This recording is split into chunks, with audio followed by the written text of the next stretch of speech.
Vegan Channel. La ricetta per una vita sana e felice presenta rotolo alla genovese.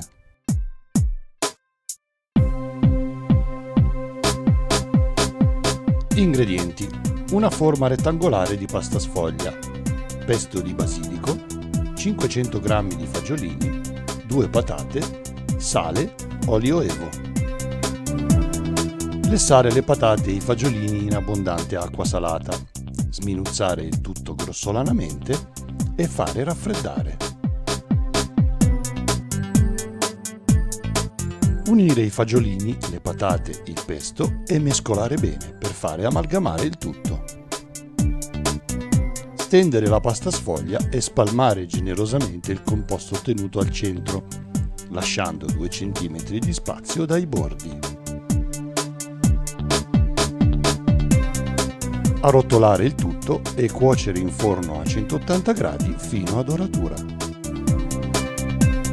Sfornare, lasciare intiepidire leggermente e servire. Questo sarà il risultato.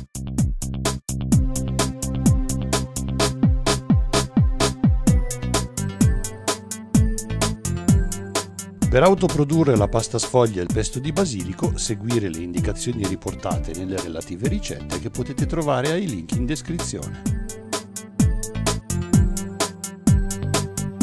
Buon vegan appetito!